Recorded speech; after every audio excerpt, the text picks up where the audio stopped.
देखो, मैं जानता हूँ कि इस वीडियो के लिए मैं बहुत लेट हो चुका हूँ। के क्रिएट्स के साथ ध्रुव राठी की कोई पॉडकास्ट भी आई थी बीच में, अ, जिसमें ध्रुव राठी ने बहुत सारी उलझुल बातें भी की थी। मैंने उसकी बहुत सारी क्लिप देखी है, वीडियो मैंने नहीं देखा। तो देखते हैं, ये एक चैनल है सैंडमैन, जो मैं यूजुअली देखता हूँ क्योंकि इसका रोस्टिंग मुझे बहुत पसंद आता है, खासकर रेसिज्म के अगेंस्ट अगर ये बोलता है तो ये चैनल मैं रिकमेंड भी करूँगा। अगर देखनी है तो मैं डिस्क्रिप्शन में इसके चैनल का लिंक डाल दूँगा, तुम लोग जाकर देख सकते हो, चेकआउट कर सकते हो।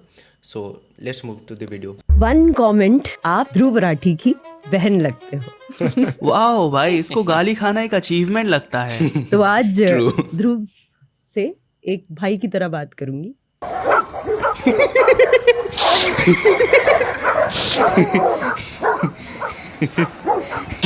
दोस्तों, अगर समाज में आपकी इमेज खराब हो जाती है तो उसको क्लीन करने के बहुत सारे तरीके होते हैं। सबसे बेसिक तो यही होता है कि आप कहीं डोनेशन या चैरिटी करें, जिससे लोगों को लगे कि यार बंदा तो बुरा है लेकिन एटलीस्ट लोगों की मदद तो करता है। उसके बाद आप किसी रियलिटी टीवी शो में आने की कोशिश कर सकते हैं, जहाँ पे आप अपने साइड ऑफ स्टोरी सुनाते हैं एंड लोगों को कन्विंस करने की कोशिश करते हैं कि जितना बुरा उनको बताया गया है आपके बारे में, वो उतने बुरे नहीं है। इसके बाद चाहे तो आपकी इमेज व्हाइट वॉश करने के लिए कोई आपके नाम की मूवी भी बना सकता है, जहाँ पे आपको बिल्कुल निर्दोष। तुम्हें नहीं लगता कि संजू मूवी जो है पूरी तरह से ये बस वाइट वॉश करने के लिए बनाई गई थी और भोला भाला दिखाया जाएगा ताकि लोग आपसे सिंपैथाइज करें एंड आपकी जिंदगी ट्रैक पर वापस आ जाए। इसके बाद जो आजकल के टाइम पे सबसे बेस्ट तरीका है अपनी इमेज को धुलवाने का, वो ये है कि आप एक पॉडकास्ट कर लीजिए। आजकल के टाइम पे पॉडकास्ट एक वॉशिंग मशीन की तरह काम करती है, जहाँ पर आप अपने दामन का दाग धुलकर या किसी और पे उस दाग को लगाकर खुद साफ सुथरे होके वहाँ से निकल सकते हैं। पॉडकास्ट एक टाइप से आपकी मार्केटिंग का भी काम कर सकते हैं, जहाँ पे ये आपकी आइडियोलॉजीज और व्यूज लोगों तक पहुंचाते हैं। इसके साथ ही साथ सही कीमत पे ये आपके प्रोडक्ट का भी एडवर्टाइजमेंट कर देते हैं एंड लोग भी इन पॉडकास्ट पे काफी ज्यादा विश्वास।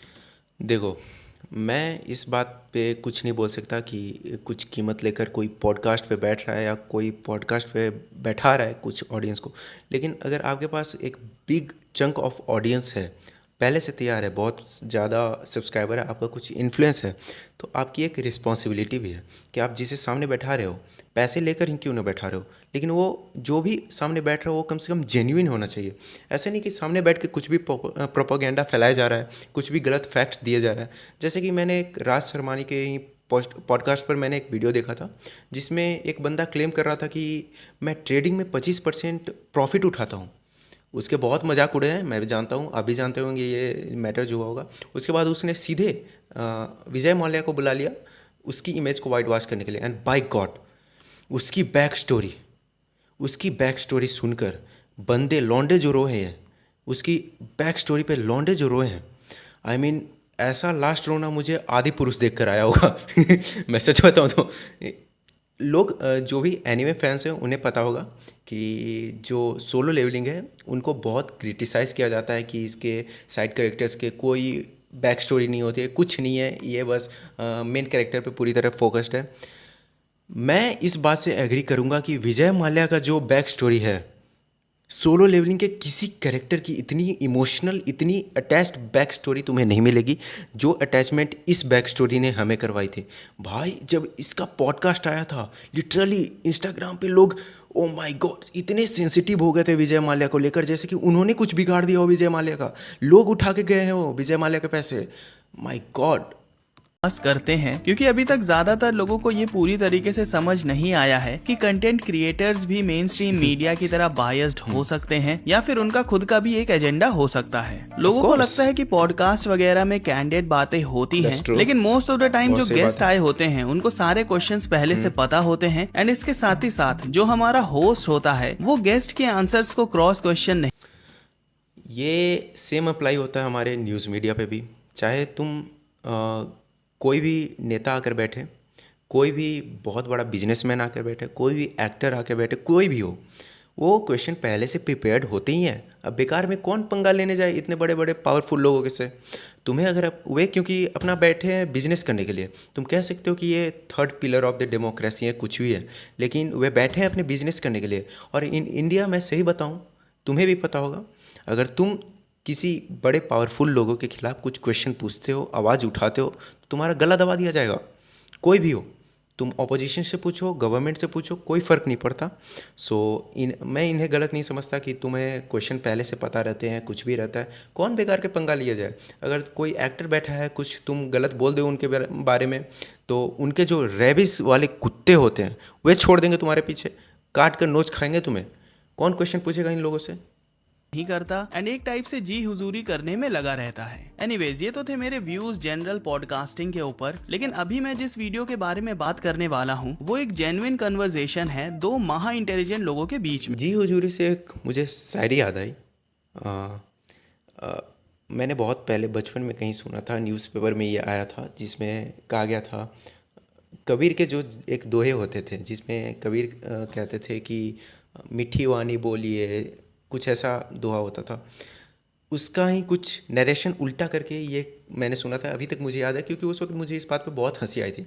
कुछ ऐसे हो, कड़वी वाणी बोलिए सबसे झगड़ा होए, कभी न उससे झगड़िए जो आपसे तगड़ा होए। तो यहाँ पे यही रिलाई होता है कि कभी न उससे झगड़िए जो आपसे तगड़ा होए।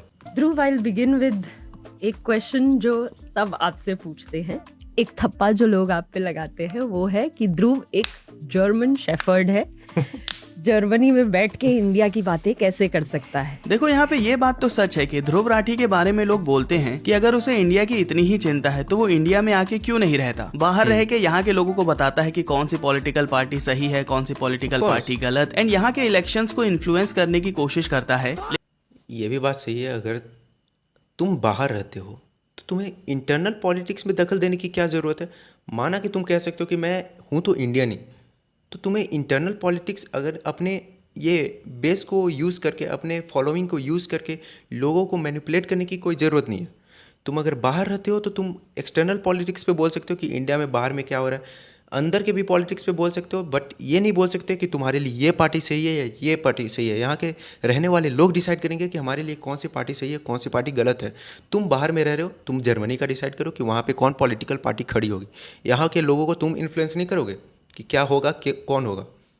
लेकिन ये मेन रीजन नहीं है उसके जर्मन शेफर्ड वाले टैग का। पिछले कई सालों से लोगों ने नोटिस किया है कि उसकी लॉयल्टी हमेशा से एक स्पेसिफिक पार्टी की तरफ ही रही हुई है एंड लोग उसे उसी पार्टी का कुत्ता बोलते हैं, अ फकिंग डॉग, राइट। अब क्योंकि ध्रुव राठी मेनली जर्मनी में ही रहता है, तो ऐसा कौन सा जर्मनी का फेमस कुत्ता है जिसको सब लोग जानते हैं? German shepherd. इसके साथ ही साथ अगर आप सिर्फ देखो, इंडिया में ऐसा चलता है, इंडिया में हर पॉलिटिकल पार्टी का कुछ न कुछ ऐसा है कि सामने वाले ओपोजिशन को कुछ ऐसा निकनेम दे दिया गया हो। जैसे राहुल गांधी के सपोर्टर्स को चमचा बोल दिया जाए, मोदी के सपोर्टर्स को गोदी बोल दिया जाए, अंधभक्त बोल दिया जाए, और इधर अगर तुम इसके आपके सपोर्टर्स हो, केजरीवाल के सपोर्टर हो, तो तुम्हें जर्मन शेफर्ड बोल दिया जाए। तो मुझे इसमें कुछ गलत नहीं दिखती है। अगर सबके साथ हो रही है तो इट्स ओके, अगर सबके साथ रेसिज्म हो रही है तो इट्स ओके। किसी सेलेक्टिव के साथ नहीं होनी चाहिए। बस शेफर्ड वर्ड पे फोकस करेंगे तो शेफर्ड उस बंदे को कहते हैं जो कि भेड़ बकरियां चराता है, एंड ध्रुव राठी अपने चैनल पे अपनी भेड़ जैसी ऑडियंस को भी चराता है। सो ओवरऑल शेफर्ड वाला काम तो वो कर ही रहा है, एंड वो हर जगह डॉग विस्लिंग भी बहुत करता है, जो कि उसने इस पॉडकास्ट में भी भर भर के किया हुआ है। एनीवेज, इस जर्मन शेफर्ड वाले टैग का रिप्लाई ध्रुव राठी थोड़ा अलग तरीके से देता है। एक्चुअली में वो रिप्लाई देता ही नहीं है, वो बात घुमा देता है। क्यों हुआ जर्मनी और क्या सवाल थोड़ा उल्टा है, बिकॉज़ मैं जर्मनी पहले गया था, यूके बाद में आया। आई वाज 17 मैंने मूव किया, पढ़ाई की, I did my bachelors there, I think 2-3 साल बैचलर्स, और उस प्रोसेस के दौरान मैं पढ़ाई कर रहा था, शुरू किया मैंने। और उसके बाद से जो भी कुछ डेवलप किया मैंने वहीं पर रह के किया था। I spoke on things I was passionate about, and the question is कि उसके बाद भी मैंने वहां रहना क्यों चूज किया, and this because of my partner, because it's not a decision that I alone can take. I need to see कि यूली की क्या ख्वाहिशें हैं, उन्हें वो कहां पे कंफर्टेबल है, कई सारी चीजें मैटर करती हैं। तो उससे मुझे याद आया, कुछ कंट्रोवर्शियल बोलूं? बोलो।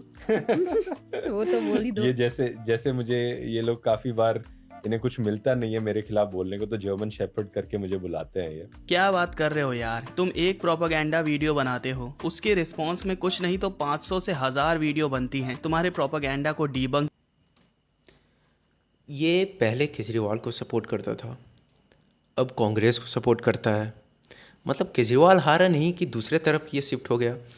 भाई कुत्ते भी लॉयल होते हैं भाई, तुम तो कुत्ते से गिरे हुए हो।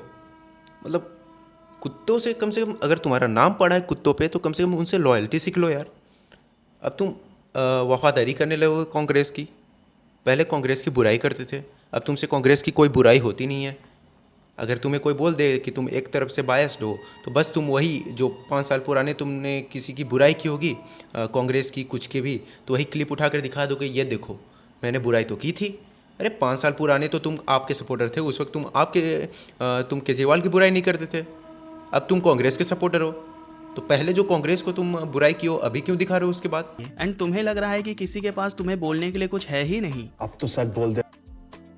ज्यादा अगर कोई डिजर्व करता है वो फ्रेज, तो आरएसएस वाले लोग हैं।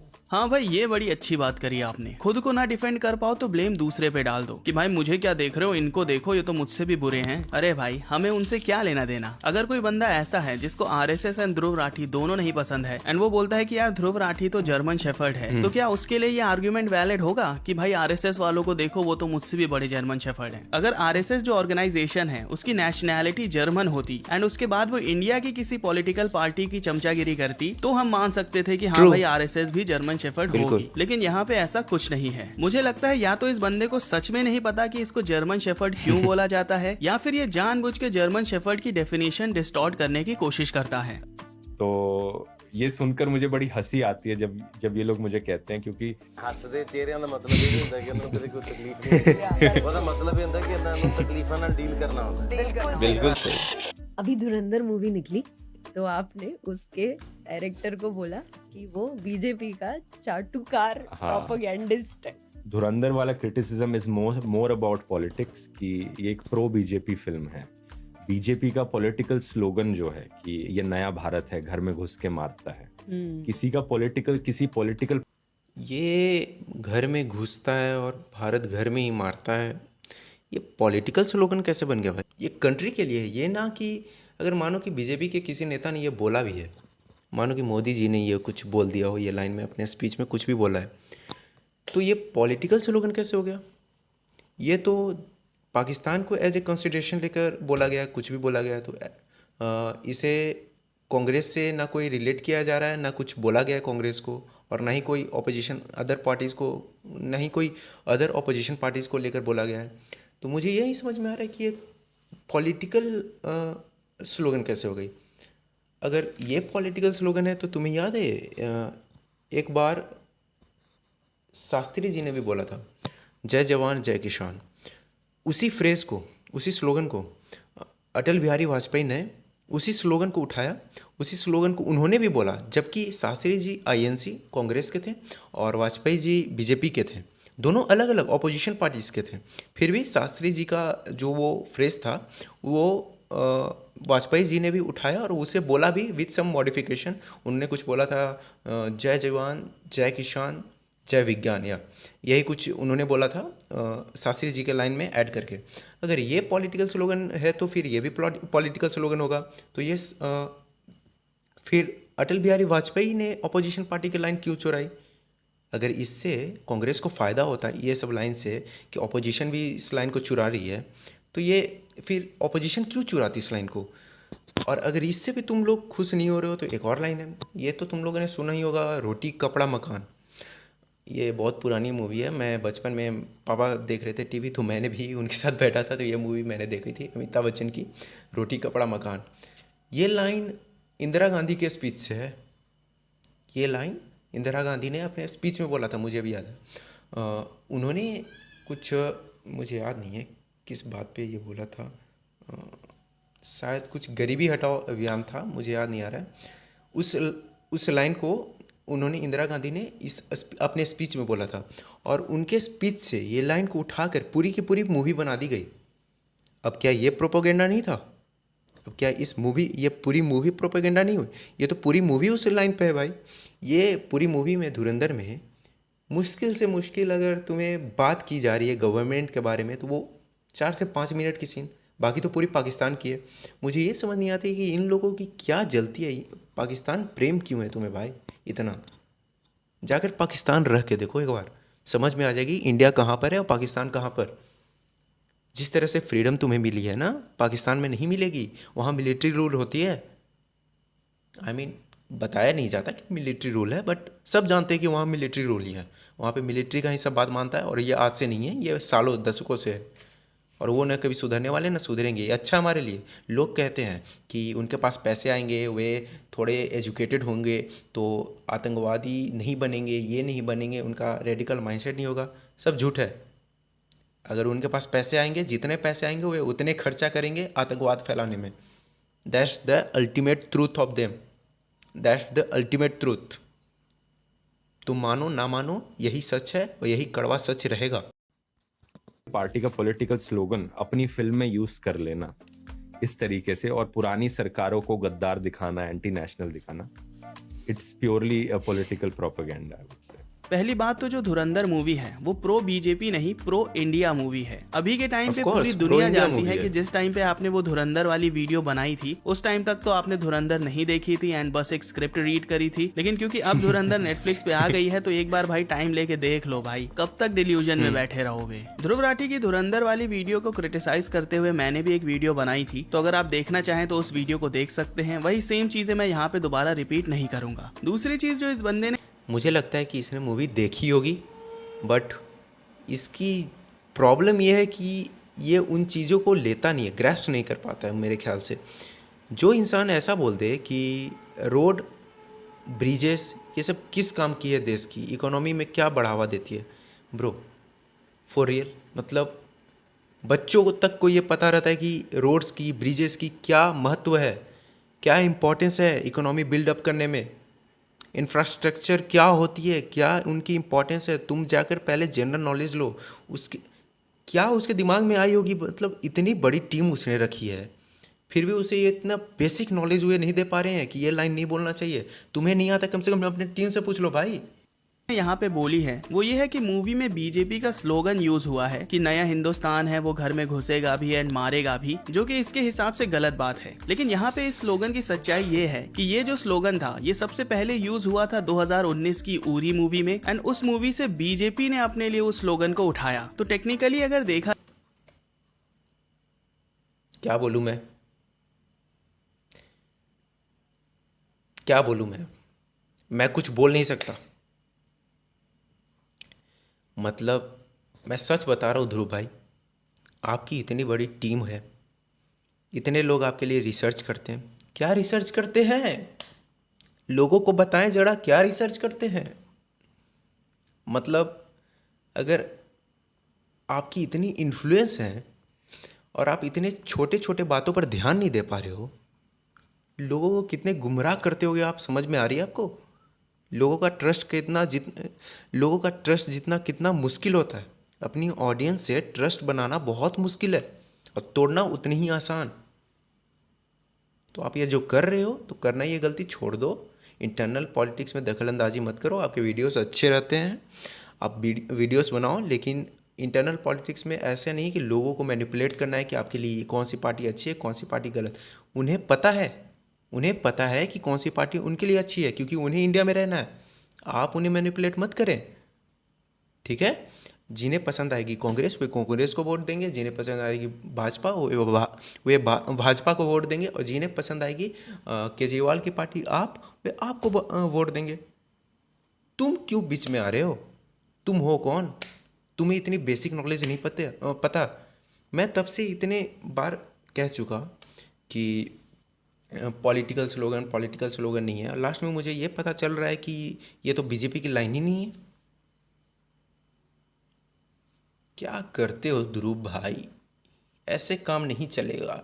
जाए वो स्लोगन बाय डिफॉल्ट आदित्य धर का ही है। उसे अगर बीजेपी वालों ने अपने लिए यूज कर लिया तो उसके बाद वो स्लोगन बीजेपी का नहीं हो जाता, वो रहेगा फिर भी आदित्य धर का ही। एंड अपने खुद के बनाए स्लोगन को वो जितनी चाहे उतनी मूवीज में यूज कर सकता है। सोचो मैं अपनी वीडियो में एक स्लोगन दूं कि ध्रुव राठी एक जोकर आदमी है, एंड कल को कोई बीजेपी का नेता भी सेम ही स्लोगन देता है कि ध्रुव राठी एक जोकर आदमी है। उसके बाद मैं अपनी दूसरी वीडियो में अपना स्लोगन दोबारा यूज करता हूँ कि ध्रुव राठी एक जोकर आदमी है। तो क्या अब मैं बाय डिफॉल्ट बीजेपी का एजेंट बन चुका हूँ, या फिर मैं ध्रुव राठी के खिलाफ बोलने की वजह से बीजेपी का एजेंट बना हूँ? एनीवेज, अगर हम लोग स्लोगन की बात कर ही रहे हैं तो आप यहाँ पे सबसे पहले ये देखिए कि स्लोगन एक्चुअली में है क्या, कि हमारा हिंदुस्तान अब चेंज हो रहा है, अगर कोई हमारे साथ बदतमीजी करता है तो हम लोग घर में घुस के उसको मारेंगे, यही तो मतलब है उसका, है ना। तो अब जो ये स्लोगन है ये प्रो इंडिया स्लोगन है या प्रो बीजेपी स्लोगन है? और मैं जानना चाहता हूँ कि ऐसी कौन सी पॉलिटिकल पार्टीज हैं जो इस टाइप के स्लोगन्स को रिजेक्ट करती हैं। मतलब कि वो ये कहना चाहते हैं कि वो लोग इतने काबिल नहीं है हैं कि एटलीस्ट फाइट बैक कर पाएं या फिर किसी टाइप का रिवेंज ले पाएं अगर वो टेररिस्ट अटैक्स को रोक नहीं पा रहे हैं तो? कौन है ये लोग जो अपने आप को पंचिंग बैग समझते हैं कि कोई भी आए मार के चला जाए और बदले?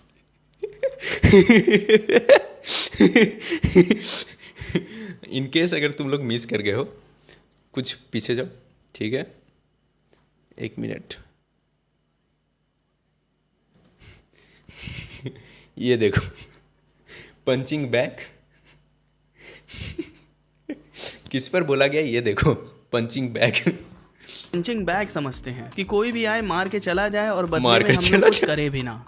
पर एडिंग टू दैट मेरे को ये भी लगता है कि ये चीज हमेशा से रही है कि एक इंडिया वर्सेस द अदर, या फिर बॉर्डर, एक मैस्कुलिन नेशन दिखाना, पाकिस्तान चाइना को के कम्प्लीटली अगेंस्ट हो जाना। इंडिया अपनी आइडेंटिटी डिराइव करता है एक वॉर नेशन होने से। देखो भाई, इंडिया को व्हाट द हेक, मतलब कुछ भी बोले जा रही हो यार। ऐसे लोग रहते हैं जो इंडिया को इंटरनेशनल स्टेज पे नाम बदनाम करते हैं। आई मीन तुम्हें कितनी भी प्रॉब्लम हो सकती है इंडिया से, लेकिन एट द लीस्ट ये प्रॉब्लम तो मत रखो कि इंटरनेशनल स्टेज पे इंडिया का नाम उड़ा दो। बाहर में ये लोग ऐसे बोलते हैं, जहाँ पे इंडिया खुद को बाहर में दिखाता है कि हम पीसफुल कंट्री हैं, हज़ारों सालों से ऐसा इंडिया ने कभी पहला कंट्री नहीं है जो खुद से अटैक किया हो।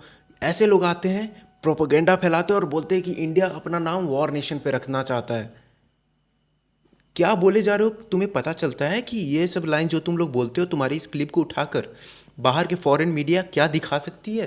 तुम्हें इसकी गंभीरता समझ में आती है?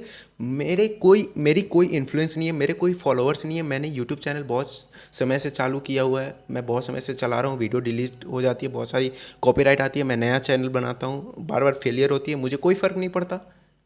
मैं वीडियो फिर भी बनाता हूँ, मैं नया चैनल फिर भी बनाता हूँ, मुझे उससे कोई फ़र्क नहीं पड़ता। लेकिन इस बात से मुझे इतना भी पता है कि तुम जो ये बोली हो, इस लाइन का क्या महत्व हो सकता है कि इंडिया अपने खुद को एक वॉर नेशन की तरफ बिल्डअप दिखाना चाहता है। मतलब China is a aggressive nation, उसके बगल में इंडिया है। इंडिया अगर एग्रेसिव होता तो श्रीलंका, बांग्लादेश, पाकिस्तान, इन जैसे कीड़े मकोड़ों की इंडिया के सामने कोई औकात नहीं है। ये कीड़े मकोड़े अगल बगल में थोड़े घूम भी रहे होंगे, तुम लोगों ने कुछ देखा भी होगा। वो थोड़ी प्रॉब्लम है, मैं बता नहीं सकता, बट कोई बात नहीं। ये बाहर से थोड़े कीड़े मकोड़े आ रहे होंगे, तो इस प्रॉब्लम से थोड़ा sorry. Let's move on to the video. और इंडियंस को बाय डिफॉल्ट कोई इंटरेस्ट नहीं है वॉर नेशन बनने में, लेकिन इंडिया को वॉर्स के लिए रेडी रहना ही पड़ता है, क्योंकि लेफ्ट साइड से पाकिस्तान अंदर घुसने। अगर तुम पे अटैक होता है तो तुम किसके पास जाओगे? मानो कि कल को जर्मनी में, क्योंकि तुम आजकल देख रहे हो इंडियंस के खिलाफ बहुत ज़्यादा रेसिज्म हो रही है। जिस तरह से, मुझे याद नहीं है एक बार इंडियंस को कहाँ से भगाया गया था, अफ्रीका का कोई कंट्री था, मुझे याद नहीं आ रहा, सूडान था, क्या था, मुझे सच में याद नहीं आ रहा।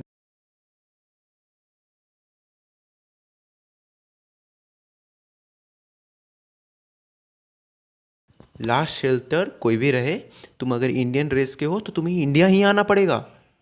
डिस्पाइट ऑफ कल्चर, रिलीजन, तुम्हें कोई फ़र्क नहीं पड़ता, तुम्हें इंडियन वापस आना ही पड़ेगा। तो ऐसा बोलना कि इंडिया का नाम बाहर बदनाम करना और इंडिया को वॉर रेडी नहीं रखना, इंडिया को डिस्ट्रॉय होने देना, व्हाट आर यू डूइंग? घुसने की कोशिश करता रहता है। एंड राइट साइड से चाइना, और पास में ये दोनों देश इंडिया का कुछ कुछ पार्ट अपने अंदर ले चुके हैं। एंड अब तो बांग्लादेश भी 7 सिस्टर्स चुराने के इरादे से बैठा हुआ है। सो इंडिया के बॉर्डर,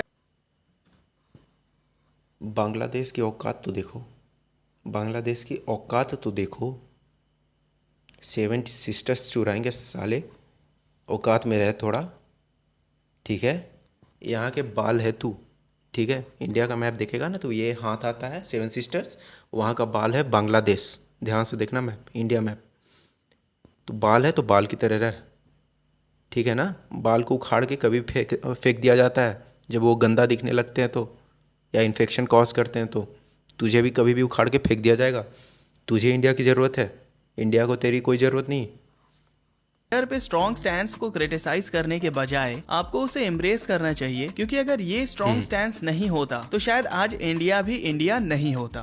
बिल्कुल। एक और जो आता है क्रिटिसिज्म, वो ये रहता है कि ध्रुव कहता है कि वो डेटा की बात करता है, पर कई बार वो वैसे टॉपिक्स ही नहीं उठाता जिसमें डेटा किसी और पार्टी को या फिर किसी और आइडियोलॉजी को सपोर्ट करे। ठीक है, तो ओमिट करता है ध्रुव, वो टॉपिक्स ही नहीं चूज करता जिसपे हाँ। कोई और। तो इसके लिए मैं कहना चाहूंगा, अगर ये एक सर्कल बनाए हम यहाँ पे, these are all the issues that are going on this week in India.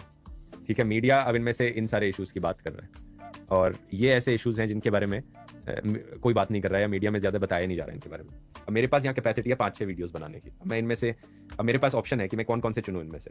या तो मैं ऐसे इश्यूज को चुनूं जो सिर्फ ये 5-6 जो जिनकी कम बात हो रही है, या मैं ऐसे इश्यूज को चुनूं। लुक, जहाँ तक बात आती है मीडिया की, फिल्म इंडस्ट्री की और बिजनेसमैन की, तो मुझे जहाँ तक लगता है इनमें कोई इंटीग्रिटी नहीं होती।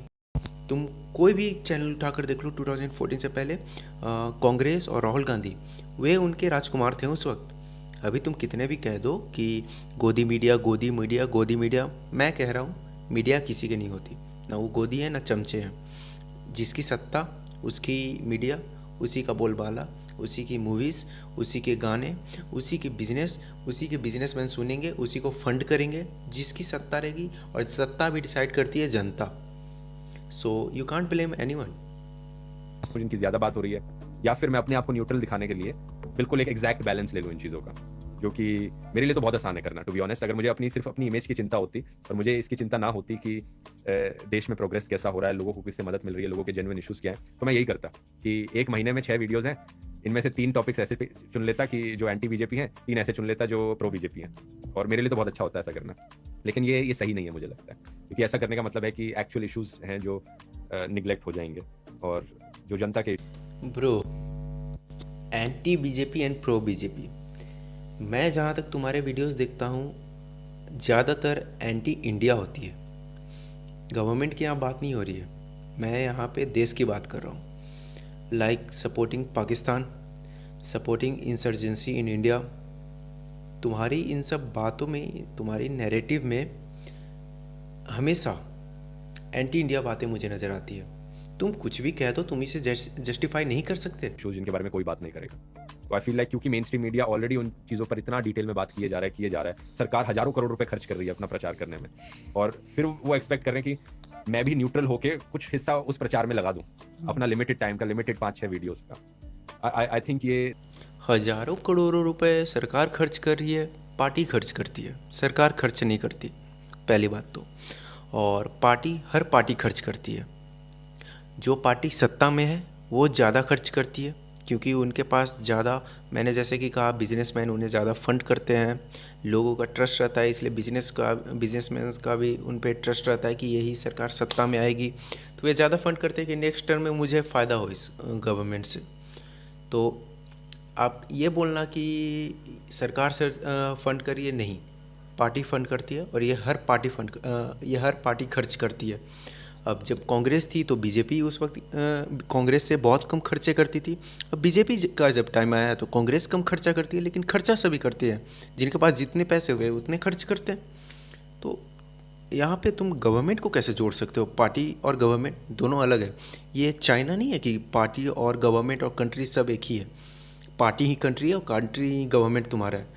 ये पार्टी और कंट्री को अलग अलग करके देखो। ये डेमोक्रेटिक कंट्री है, ये कोई कम्युनिस्ट कंट्री नहीं है जिसमें पार्टी और कंट्री तुम अलग अलग करके देख रहे हो। देश के लिए अच्छा नहीं है। नहीं, पर्सनली मैं सोचूं तो मेरे लिए अच्छा है, लेकिन देश के लिए अच्छा नहीं है ऐसा करना। बहुत ही बेकार टाइप की सोच है ये। देखो गाइस, ध्रुव राठी एक चैनल चलाता है, उसका कोई शो नहीं आता है किसी न्यूज चैनल पे जहाँ पे वो खुल के ये बोल सके कि भाई देखो मेरा जो ये शो है वो मेनली इंडिया की नेगेटिव चीजों को ही हाईलाइट करता है, एंड इस चैनल के जो बाकी शोज हैं वो बाकी चीजें दिखाते हैं। तो अगर कोई उस चैनल को रेगुलर देखता रहता है तो उन्हें इंडिया की बैड चीजें एंड गुड चीजें दोनों दिखाई पड़ेंगी। लेकिन यहाँ पे ध्रुव राठी का एक यूट्यूब चैनल है, एंड मेजोरिटी लोग जो यूट्यूब चलाते हैं वो टीवी खोल के न्यूज नहीं देखते हैं, एंड देन अगर वो रेगुलरली ध्रुव राठी का चैनल चेकआउट करते हैं कि चलो भाई देखते हैं कि देश में क्या चल रहा है, तो उनको सिर्फ नेगेटिविटी ही मिलेगी। अब बाय डिफॉल्ट अगर देखा जाए तो यहाँ पे कोई गलत बात भी नहीं है, क्योंकि ध्रुव राठी ने खुद ही अभी बोला है कि उसके चैनल पे सिर्फ वही कंटेंट मिलता है जो मेन स्ट्रीम मीडिया में नहीं मिलता है। लेकिन इस बात का ये भी मतलब है कि बाय डिफॉल्ट ध्रुव राठी का चैनल न्यूट्रल नहीं है। इनके हिसाब से मेन स्ट्रीम मीडिया को प्रमोशन का पैसा मिलता है तो वो उसी टाइप का कंटेंट बनाते हैं, प्रो गवर्नमेंट या प्रो बीजेपी कंटेंट, एंड ये भी उस टाइप का कंटेंट नहीं बनाना चाहते, तो ये उस कंटेंट का बिल्कुल अपोजिट कंटेंट बनाते हैं, जो कि होता है एंटी गवर्नमेंट या फिर एंटी मैन। मुझे इसलिए इसकी चैनल पसंद है। ये बहुत सही पॉइंट उठाया इसने कि अगर तुम बायसनेस दिखा रहे हो, ऑफ कोर्स सी बात है, अगर तुम्हारे ही चैनल को कोई कंज्यूम कर रहा है, तुम्हारे व्यूअर्स को तुम पे भरोसा है और तुम्हारे ही चैनल के पीछे लगे रहते हैं कि मैं तो ध्रुव राठी पे ही भरोसा करूँगा, उसके ही न्यूज़ को मैं अपने को खुद को फीड करने वाला हूँ, तो तुम खुद का बायस दिखा रहे हो और इंडिया की निगेटिविटी उनके दिमाग में भर रहे हो। एंटी बीजेपी, जिसको हम एक टाइप से कह सकते हैं कि वो प्रो अपोजिशन कंटेंट बनाते हैं, जिसका सीधे सीधे मतलब ये है कि स्पेक्ट्रम के एक साइड अगर मेन स्ट्रीम मीडिया है जो कि सिर्फ गवर्नमेंट की तारीफ ही कर रहे हैं, तो दूसरे एंड पे ध्रुव राठी एंड उस टाइप के कंटेंट क्रिएटर्स हैं जो सिर्फ बुराई ही कर रहे हैं। तो एक तरीके से अगर देखा जाए तो कोई भी यहाँ पे न्यूट्रल है ही नहीं। और एक बार आप जरा मेन स्ट्रीम मीडिया के पॉइंट ऑफ व्यू से सोचो, जैसे कि ध्रुव राठी ने यहाँ पे बोला ना कि मेन स्ट्रीम मीडिया एक स्पेसिफिक सेक्शन को दिखाता है एंड दूसरे को स्किप कर देता है, वैसे ही मेन स्ट्रीम मीडिया भी तो ये बोल सकता है कि अपोजिशन के जितने भी यूट्यूबर्स वगैरह हैं वो तो सरकार की बुराई दिखाएंगे ही, क्योंकि उन लोगों को उस चीज का पैसा मिल रहा है। हम लोग अपनी तरफ से सरकार की अच्छी चीजें दिखाते हैं। सो यहाँ पे एज अ व्यूअर मैं और आप ये बोल सकते हैं कि सारे मिलके हमको पागल बना रहे हैं। बिल्कुल। इस टाइम हर जगह इतना ज्यादा पोलराइजेशन हो चुका है कि आपको एक जगह से करेक्ट न्यूज या इन्फॉर्मेशन मिल ही नहीं सकती। फॉर एग्जाम्पल अभी हाल ही में हुए AI समिट की चैनल बात को कर पसंद लेते हैं। करता हूं। अगर आपने मेन स्ट्रीम मीडिया को फॉलो किया होगा टीवी वगैरह देख के, तो आपको शायद बताया गया होगा कि वहाँ पे सब कुछ चंगा सी। लेकिन अगर आपने इस AI समिट की इन्फॉर्मेशन ऑनलाइन ली है, यानी कि इंस्टाग्राम या यूट्यूब या ट्विटर पे ली है, तो वहाँ पे आपको 90% यही चीज That was so embarrassing for me, man. मतलब ब्रो, इंडिया का इतना मजाक उड़ाया गया है इस चीज़ के कारण जो गलगोटियास ने किया है। मैंने आई हेट टू से दिस, बट लोगों को कम से कम सरकार को इस बात पे ध्यान देना चाहिए कि आप किसे बुला रहे हो, ये ऑथेंटिक है कि नहीं है। कोई बड़ी यूनिवर्सिटी होने से वे बड़े लोग नहीं हो गए, कुछ भी दिखा रहे हुए। बहुत इंडिया के नाम की धज्जियाँ उड़ी है इस बात पे। मैंने कुछ चाइनीज़ वीडियोस भी देखे हैं, वे लोग भी बहुत मजाक उड़ा रहे थे। I don't like this. बताई गई होगी कि इंडिया में एक फालतू का AI समिट हुआ था जहां पे गलगोटिया यूनिवर्सिटी के लोग आए थे, उन्होंने चाइनीज रोबोट को इंडियन रोबोट बताया एंड फिर इंडिया की इंटरनेशनल बेइज्जती हो गई। उसके बाद ये कि मिसमैनेजमेंट बहुत था वहां पे एंड ओवरऑल जो ये AI समिट था वो फ्लॉप हो गया है। यहाँ पे आप ये सार्थक गोस्वामी का चैनल देख सकते हैं। इन्होंने 2 वीडियो वो गलगोटिया के ऊपर बनाई है, जहाँ पे ऑब्वियसली उन्होंने क्रिटिसाइज ही किया है उसको, क्योंकि तारीफ करने वाला काम तो उस यूनिवर्सिटी ने किया ही नहीं था। एंड देन उन्होंने उस AI समिट पे एक वीडियो भी बनाया जहाँ पे उन्होंने उस इवेंट के बारे में सारी नेगेटिव बातें बता दी। अब इस चीज को अगर आप मेन स्ट्रीम मीडिया से कंपेयर करेंगे, जिन्होंने शायद इन इवेंट्स की सिर्फ पॉजिटिव चीजें ही बताई हों, तो आपको ये रियलाइज होगा कि ये दोनों एक ही सिक्के के 2 पहलू हैं। कभी कभी मैं ये सोचता हूँ कि ये जो ऑनलाइन मीडिया है जो न्यूज वगैरह बताती है, वो मेन स्ट्रीम मीडिया को बहुत ज्यादा मॉक करती है एंड कई बार उनको गोदी मीडिया भी बोलती है, क्योंकि इनके हिसाब से मेन स्ट्रीम मीडिया सरकार की गोदी में बैठती है। तो उस हिसाब से ये लोग जहाँ बैठते हैं अपोजिशन के, इन लोगों का भी नाम लोदी मीडिया होना चाहिए। अगर आप मेरी ये वीडियो देख रहे हैं तो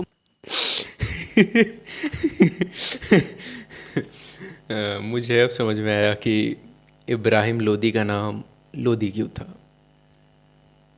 वो कहाँ बैठता था, ये बहुत बड़ा डिसाइडिंग फैक्टर बना कि उसका नाम लोदी क्यों पड़ा। Good point bro.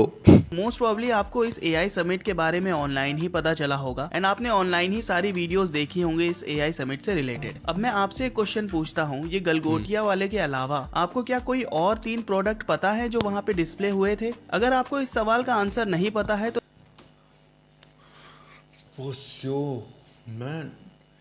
मैं सच बता रहा हूँ, तुम्हें पता है क्या, मतलब बहुत सारे अच्छे काम भी हुए होंगे वहाँ पर। मतलब इतनी बड़ी ऑर्गेनाइज की गई थी, इतनी लार्ज इवेंट ऑर्गेनाइज की गई थी, कुछ ना कुछ तो अच्छा हुआ होगा भाई। लेकिन हमें याद क्या रहा, गलगोटिया यूनिवर्सिटी ब्रो। मैं मतलब इसने इतनी एम्बैरेसिंग मोमेंट हमारे लिए क्रिएट कर दी कि हम सब कुछ भूल गए। वो कहते हैं ना कि एक सड़ी मछली पूरे तालाब को खराब कर सकती है। गलगोटिया के लिए ये फिटिंग लाइन है। कौन बुलाया उसे? तो समझ लीजिए कि लोदी मीडिया ने अपना काम कर दिया है। अभी वोट चोरी की बात राहुल गांधी ने रखी। हमने एक वीडियो बनाई, उसमें एक फैक्चुअल मिस्टेक थी, तो हमें वो वीडियो हटानी पड़ी। लेकिन वो वीडियो जैसे ही बाहर गई, पहली बार हमारे कमेंट सेक्शन में हमने देखा कि आईटी सेल क्या होता है। पहली बार देखा। हाँ भाई, आप झूठी वीडियो है। बनाओ और जब मतलब लोग कि- आपको कॉल आउट करें तो वो बाय डिफॉल्ट आईटी सेल में आ जाते हैं। वैसे के क्रिएट्स की बात हो ही रही है तो मैं आपको बता नहीं तो दूं क्या? कि इनकी कई सारी वीडियोस ऐसी हैं जहाँ पे लोगों ने कॉल आउट किया है कि ये हाफ बेक्ड इन्फॉर्मेशन बताती हैं एंड कई बार लिटरली झूठ भी बोल देती हैं। जैसे कि एक वीडियो इन्होंने बनाया था जहाँ पे ये बोल रही थी कि कई सारे मंदिरों में मटन एज अ प्रसाद दिया जाता है, जिसको काफी सारे लोगों ने डिबंक भी किया ये था। बहुत इनका वायरल हुआ था मेजॉरिटी ये वीडियो, कंटेंट सही वन बात है। साइडेड होता है, जहाँ पे ये इंडिया की मेनली नेगेटिव चीजें। देखिए, पहली बात तो अगर आप कुछ रिलीजन पे बना रही हैं तो आपको ये बहुत ही सावधानी से रिस्पॉन्सिबिलिटी के साथ बनानी पड़ेगी, क्योंकि करोड़ों लोगों की आस्था जुड़ी है इसके साथ। ही दिखाती हैं एंड इनकी ज्यादातर वीडियोस में पॉवर्टी कौन चल रहा होता है, इसीलिए बहुत सारे लोग इनको ध्रुव राठी की बहन भी बोलते हैं, क्योंकि बेसिकली यहाँ पे रिश्ता वही शक्ल नहीं वाला सीन ही चल रहा है। तो जब लोग कहते थे कि but why always a short hair girl, मैं कहीं भी देखता हूँ, जेएनयू देखो तुम, जेएनयू का चाहे डांस देखो, ड्रामा देखो, या यूट्यूब पे इनका अलग ही तबड़क नाच देखो, हमेशा शॉर्ट हेयर गर्ल क्यों होती है भाई? कुछ तो गड़बड़ है अभिजीत। मोदी नहीं तो और कोई तो है ही नहीं ऑप्शन।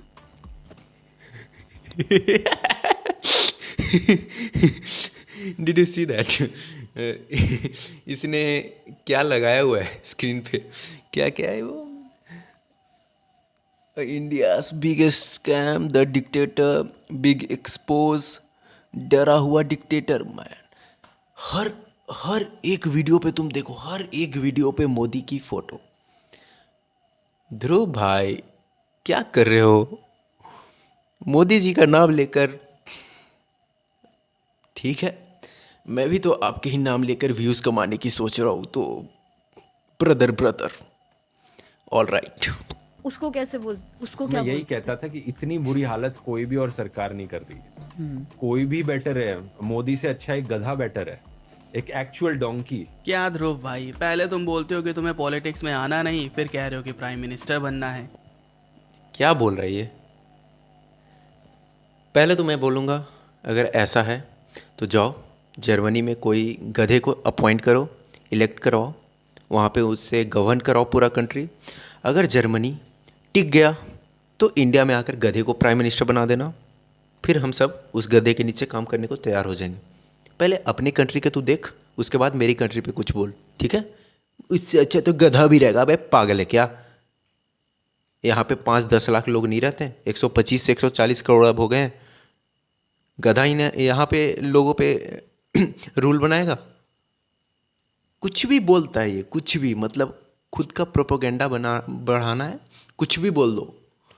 पागल हो गए हो क्या? जाओ भाई बीजेपी के खिलाफ वीडियो बनाओ, देखो कुछ ना कुछ बेवकूफी कहीं ना कहीं कर ही रहे होंगे वो लोग, ठीक है? सो या that's it for today guys. In 2-3 points के अलावा और भी कुछ पॉइंट्स थे इस वीडियो में जो कि मुझे लगा इतने बढ़िया नहीं है, लेकिन मुझे वो पॉइंट्स इतने ज्यादा इंटरेस्टिंग नहीं लगे तो मैंने उनको इस वीडियो में इंक्लूड नहीं किया है। तो कहीं आप ये मत सोच लीजिएगा कि इन पॉइंट्स के अलावा जो बाकी बात हुई है उन सबसे मैं एग्री करता ही हूँ, क्योंकि ऐसा बिल्कुल भी नहीं है। लेकिन मैं आपको रिकमेंड करूंगा कि आप इस पॉडकास्ट को जरूर देखें, ताकि आपको भी एक पर्सपेक्टिव मिल जाए कि एक स्पेसिफिक सेक्शन ऑफ सोसाइटी कैसे सोचता है। बाकी हम आपसे मिलेंगे नेक्स्ट वीडियो में किसी और टॉपिक के साथ। तब तक के लिए खेलते रहिए, खुश रहिए। Sandman out.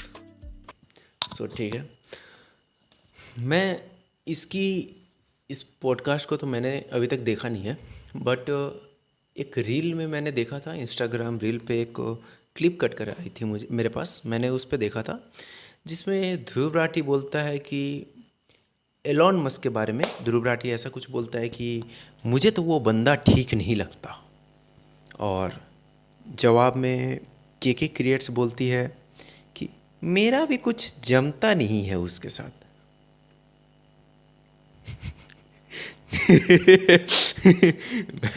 मतलब तुम किसके बारे में क्या बोल रहे हो ये देख लो।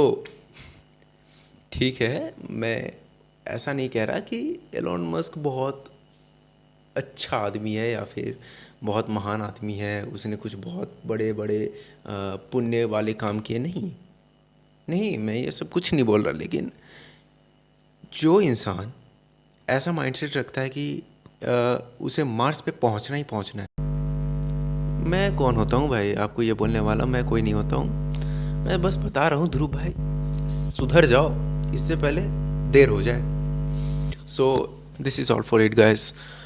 आज का वीडियो यहीं पे ख़त्म करते हैं। Have a good day.